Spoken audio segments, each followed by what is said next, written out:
Hello শ্রোতা বন্ধুগণ, কেমন আছেন সবাই? আশা করি সকলে খুব ভালো আছেন, সুস্থ আছেন, নিরাপদে আছেন।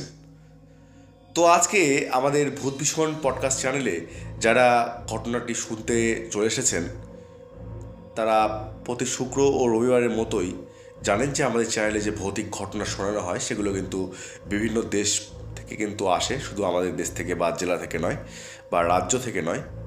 তো আজকে সেরকমই এই ঘটনাটি কিন্তু এসেছে বাংলাদেশ থেকেই। ইরানি সৈকতের একজন সাংবাদিকের লেখা, মানে ইরানি সৈকতের ওখানকার স্থানীয় সাংবাদিক। তো উনি কিন্তু ঘটনাটি আজকে আমাদের লিখে পাঠিয়েছেন। তো উনি যেভাবে আমাদের ঘটনাটি লিখে পাঠিয়েছেন, আমি সেভাবেই ঘটনাটি পড়ে শোনানোর চেষ্টা করছি। তো কথা বাড়াবো না, আজকের ঘটনা পাঠিয়ে রয়েছি আমি, তোমাদের প্রিয় শুভ। তো শুরু করছি আজকের সত্যি ভয়ঙ্কর ঘটনা।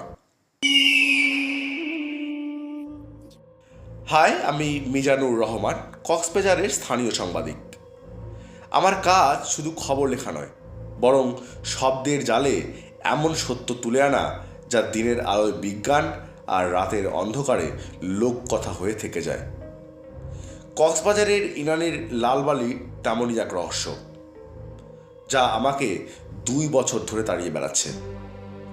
প্রথমবার এই কথাটা শুনেছিলাম 2022 সালের আগস্ট মাসে, ইরানির একদম দক্ষিণের চরে, যেখানে মানুষের কোলাহল পৌঁছায় না বললেই চলে। রহিমুল হোসেন নামে এক মাঝি, বয়স 70-এর কোঠায়, তার চোখে সমুদ্রের প্রতিটি ঢেউয়ের ভাষা লেখা। একদিন তারই সাক্ষাৎকার নিতে গিয়েছিলাম। তো দীর্ঘশ্বাস ফেলে তিনি বলেছিলেন, বাবা, যেদিন ইরানির বালি লাল হয় সেই দিন সাগরে নতুন অতিথি হারায়। সমুদ্রের তলানি থেকে কেউ যেন খাবার চেয়ে নেয়। আমি তখন হেসে উড়িয়ে দিয়েছিলাম, বলেছিলাম, মাঝি, এটা তো নিছকই জেলেদের ভয়। বালিতে আয়রন অক্সাইড থাকে, জোয়ার ভাটায় রং পাল্টায়।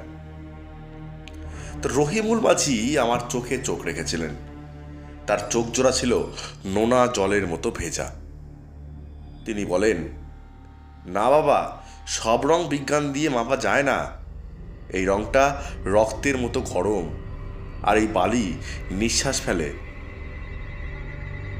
3 দিন পর সেই হাসি আমার মুখে আর ছিল না, কারণ খবরটা আমাকে লিখতে হয়েছিল। ঢাকার পর্যটক তফিজুল রহমান, বয়স 38 বছর, এই ইরানি সৈকতেই কিন্তু নিখোঁজ হয়। সময়টা সকাল 8টা। তফিজুল রহমান পানিতে নেমে আর ফিরে আসেননি। নিখোঁজের পরদিন সকালে স্থানীয় পুলিশ ও কোস্টগার্ড যৌথভাবে তল্লাশি চালালো। সমুদ্রের ঢেউ তখনও শান্ত, যেন কোনো এক ভয়ঙ্কর গোপনীয়তা বুকে ধরে রেখেছে। আমিও ক্যামেরা হাতে ঘটনাস্থলে প্রস্তুত ছিলাম। তখনই প্রথম দেখি সেই লালচে রেখা বালির উপর পাতলা একটা রক্তের মতো লাইন, যা সমুদ্রের ঢেউয়ের দিক বরাবর ছড়ানো, যেন সৈকতের গভীরে লুকিয়ে থাকা কোনো অদৃশ্য পানির শিরা। পুলিশের সাব ইন্সপেক্টর আবেদুল ইসলাম, তিনি একজন অত্যন্ত কঠোর এবং বাস্তববাদী মানুষ, কাছে এসে গম্ভীর মুখে আমাকে বলেছিলেন, ঘাবড়াবেন না, এই রকটা আয়রন অক্সাইড, বৈজ্ঞানিক ব্যাপার। তো এই এলাকাটা খনিজের জন্য এমনিতে একটু লালচে। কিন্তু স্থানীয় এক কিশোর পর্যটক, যার চোখে তখনও ভয়, সে চিৎকার করে উঠল হঠাৎ করে আর বলে, স্যার স্যার, কাল রাতে যখন ঢেউ আসছিল তখন বালিগুলো চিকচিক করছিল, মনে হচ্ছিল যেন নিচে আগুন জ্বলছে। আবেদিন সাহেব তাকে ধমকে সরিয়ে দিলেন, কিন্তু দুপুরে সূর্য ওঠার পরও সেই রং মুছে যায়নি, বরং গাঢ় হয়ে গেছিল। আমার কেমন যেন মনে হলো এই লাল রং সাধারণ খনিজ নয়, এর পেছনে কোনো অতৃপ্তির গল্প লুকিয়ে আছে। ঘটনার 14 দিন পর তফিজুলের খোঁজ মেলেনি, কিন্তু ইরানির এই নির্দিষ্ট অংশের লাল বালির রহস্য ততদিনে গোটা বাংলাদেশে ছড়িয়ে পড়েছে। কক্সবাজার বিশ্ববিদ্যালয়ের এক ভূতত্ত্ববিদ ডক্টর রবিউল কবির নমুনা সংগ্রহ করেন। ল্যাব রিপোর্টে যা এলো তা আমার সাংবাদিকের চোখে দেখা সবচেয়ে অদ্ভুত রকমের একটি বিজ্ঞান। আমি নিজের চোখে তার ল্যাব রিপোর্টের অংশবিশেষ দেখেছিলাম। সেখানে লেখা ছিল, আয়রন অক্সাইডের অস্তিত্ব নিশ্চিত করা গেছে, কিন্তু মাইক্রোস্কোপিক জৈব যৌগের মধ্যে হিমোগ্লোবিনের মতো প্রোটিনের অস্তিত্ব মিলেছে। ডক্টর রবিউল একজন কৌতূহলী গবেষক। শুরুতে তিনিও হেসে বলেছিলেন, মজার ব্যাপার, পানিতে এমন প্রোটিনের উপস্থিতি সাধারণত কোনো প্রাণীর রক্ত ছাড়া হয় না। সমুদ্রের গভীরে হয়তো কোনো বিশাল প্রাণী মরেছে, কিন্তু ইরানের বালিতে এত বেশি পরিমাণের প্রোটিন, এ যেন রক্ত শুকিয়ে তৈরি হয়েছে। কিন্তু তার হাসি বেশি দিন স্থায়ী হয়নি। ঠিক পরদিন সকালে ডক্টর রবিউল আর ইরানিতে আসেননি। তার স্ত্রী জানালেন, সেদিন রাতে ঘুমের মধ্যে তিনি হঠাৎ প্রচণ্ড চিৎকার করে উঠেছিলেন আর বলেছিলেন, হ্যাঁ, ওরা আমায় নিচ্ছে, ওরা আমায় নিতে যাচ্ছে, সৈকতের নিচ থেকে ডাকছে আমাকে, ওরা আমার নাম ধরে ডাকে।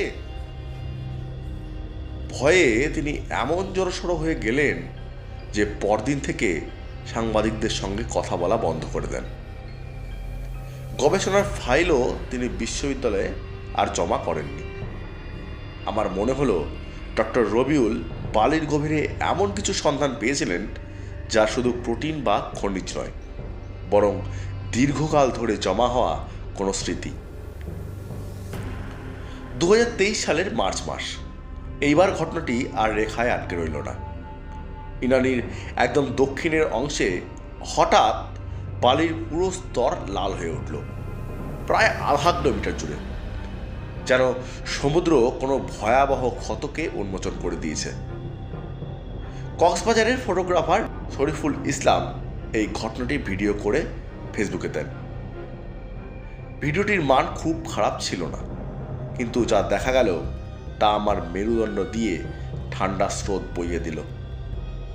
ভিডিওতে দেখা যায় সেই রক্তবর্ণ বালির ওপর জলের ঢেউয়ের মতো এক মুহূর্তের জন্য আঙ্গুলের মতো কিছু একটা নড়ছে। শরীফুল পরে ভিডিওটি ডিলিট করে দেয়, কিন্তু আমি আগেই এর স্ক্রিন রেকর্ড করে রেখেছিলাম। ভিডিওটি স্লো মোশন ভার্সনে একটি চরম ভয়াবহ দৃশ্য আমার চোখে ধরা পড়ে। বালির ভেতর থেকে এক মুহূর্তের জন্য চোখের আকৃতি ফুটে উঠেছিল। সেটি কোনো প্রাণীর চোখ নয়, যেন হাজার বছরের জমাট কষ্টের এক নীরব দৃষ্টি। সেই রাতে ঠিক কি দেখেছিলাম আজও বলতে পারি না। আমি শরীফুলকে ফোন করি, সে তখনও রীতিমতো কাঁপছিল। আমাকে কাঁপা কাঁপায় গলায় বলেছিল, ভাই, আমি ওই জায়গায় আর যাব না। ডিলিট হওয়ার পরেও ওই ফোনের যে ভিডিওটা রেখেছিলাম সেটা সাউন্ড মাঝে মাঝেই বাজে। একটা গলা বলে, তুমি ওদের ফিরিয়ে এনেছো। আমি জানি না ওরা কারা, তবে ওদের রক্তে মিশে আছে এই বালি। শরীফুলের কণ্ঠস্বর এমন ছিল যে মনে হলো সে বুঝি তার আত্মার এক অংশ ওই সৈকতে ফেলে এসেছে। রহস্যের সমাধান খুঁজতে খুঁজতে আমি স্থানীয় জেলে এবং বয়স্ক মানুষদের কাছে গিয়েছিলাম। তারা আমাকে এক পুরনো এমন এক ইতিহাসের সন্ধান দিলেন যা শোনার পর আমার গায়ে ঠান্ডা স্রোত বয়ে যায়। ইরানের এই অংশে যেখানে লাল বালি দেখা যায়, সেখানে নাকি ব্রিটিশ আমলে এক ছোট জাহাজ ডুবে গিয়েছিল, SS ভাইসরয় নামের। জাহাজটি ছিল মূলত কয়লা বহনকারী, কিন্তু লোক কথায় আছে সেটিতে ছিল কয়েক ডজন শ্রমিক, যাদের সেই অ্যাক্সিডেন্টের পর কাউকে খুঁজে পাওয়া যায়নি। তাদের দেহ নাকি বালির নিচে মিশে গেছে, আর বৃষ্টি হলে মাটি রক্তে ভিজে ওঠে। বয়স্ক এক জেলে রহিম চাচার কাছে শুনলাম, তখন উনি খুবই ছোট, কিন্তু মনে আছে যে জাহাজের ধ্বংসাবশেষ কেউ নাকি ছুঁতেও সাহস করতো না। মানুষ বলতো রাতের বেলা বালির নিচ থেকে মানুষের গোঙানির আওয়াজ আসে, তারা নাকি তাদের কবর চায়। আমি ব্রিটিশ আমলের পুরনো কাগজপত্র ঘাঁটতে শুরু করলাম। স্থানীয় লাইব্রেরির পুরনো রেকর্ডে খুঁজে পেলাম তখনকার জেলা প্রশাসকের একটি রিপোর্টটি আজ সরকারি আর্কাইভে মিসিং ডকুমেন্ট হিসাবে ট্যাগ করা, কিন্তু এর হাতে লেখা কপি কোনোভাবে লাইব্রেরিতে রয়ে গেছে। তাতে স্পষ্ট লেখা ছিল, বালুটা অদ্ভুত গন্ধ করে, যেন মরছে নয়, মাংসের মতো। স্থানীয় জেলেরা বিশ্বাস করে ডুবে যাওয়া শ্রমিকদের আত্মা এখনও বালির নিচে শ্বাস নিচ্ছে, তাদের রক্তই বালির রং বদলে দিয়েছে। এই রিপোর্টটি অত্যন্ত গোপনীয় হিসাবে গণ্য করা হোক। 2024 সালের অক্টোবর। আমি স্থির করলাম যে আমি নিজেই এই রহস্যের মুখোমুখি হব। সাংবাদিকদের অনুসন্ধিৎসা আমাকে টেনে নিয়ে গেল।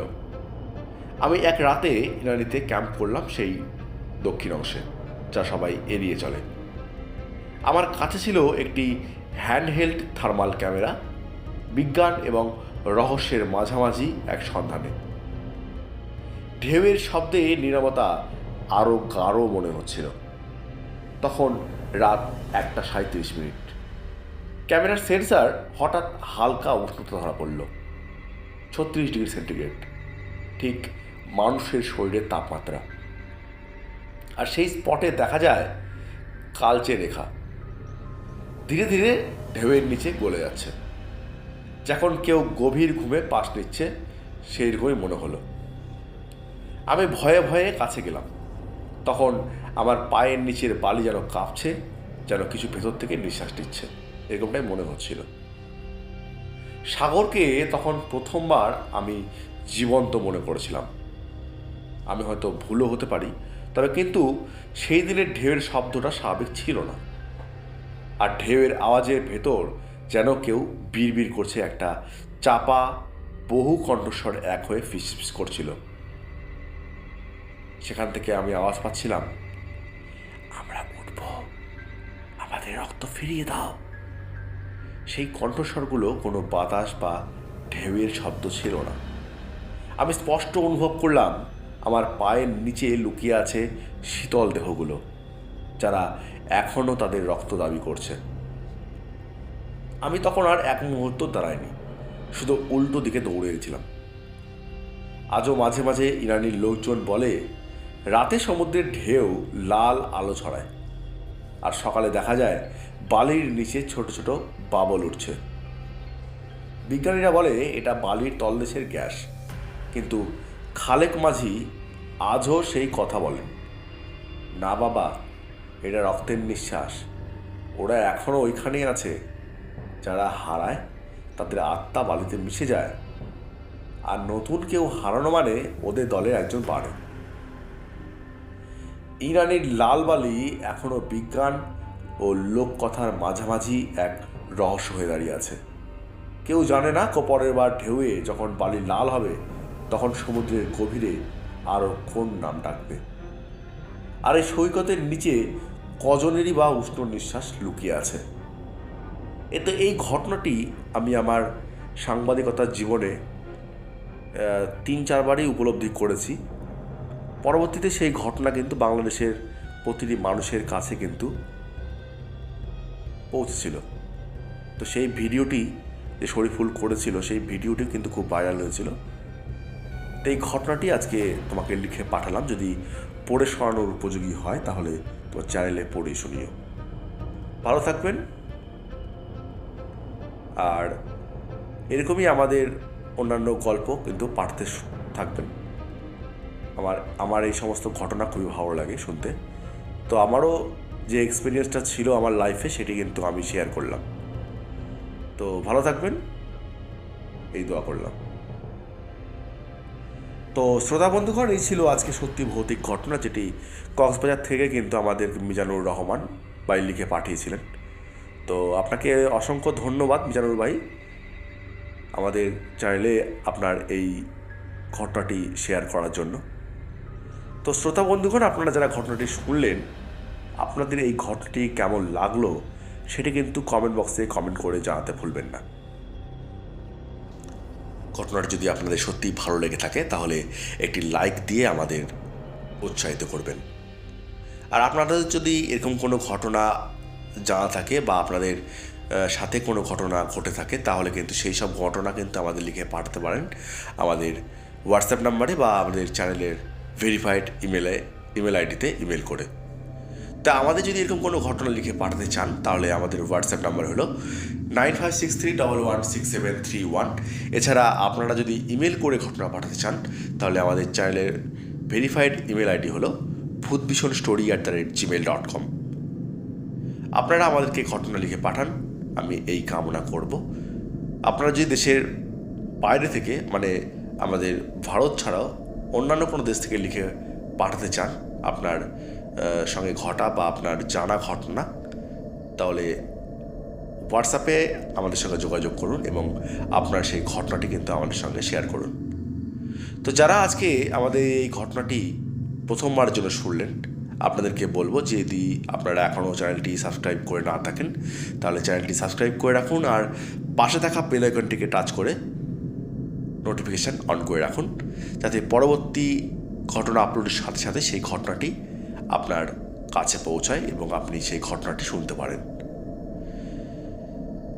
আর যে সমস্ত শ্রোতা বন্ধুগণ আমাদের চ্যানেলে অনেকদিন ধরে জুড়ে রয়েছেন, আপনাদেরকে বলবো যে আপনি আমাদের এই চ্যানেলের এই ঘটনার লিঙ্কটা আপনাদের পরিচিত সবার সঙ্গে একটু শেয়ার করে দেবেন, যাতে ওনারাও আমাদের চ্যানেলের এই ঘটনাগুলো শুনতে পারেন। তো ফিরে আসবো আগামী এপিসোডে আরও একটি রোমাঞ্চকর ঘটনা নিয়ে, যেটি কিন্তু ইতিমধ্যেই আমাদের বাংলাদেশ থেকে আরও একজন লেখক পাঠিয়েছেন। লেখক বলবো না, প্রত্যক্ষদর্শী, ওনার সঙ্গেই ঘটনা সেটি কিন্তু আমাদের লিখে পাঠিয়েছেন। তো আশা করবো আপনারা সেই ঘটনাটি কিন্তু শুনবেন। তো অনেক ভালো লাগলো আপনারা আমাদের সাথে আছেন, যার জন্য আমরা এত দূর পৌঁছতে পেরেছি। এরকমই আমাদের সাথে থাকবেন, আমাদের সামনের পথকে আরও সুগম করে তুলবেন এই আশা রেখে সবাইকে ভালোবাসা, অভিনন্দন। সবাই ভালো থাকবেন, সুস্থ থাকবেন, নিরাপদে থাকবেন, আর শুনতে থাকবেন আমাদের ভূতবিষণের সত্যি ভৌতিক ঘটনাগুলো।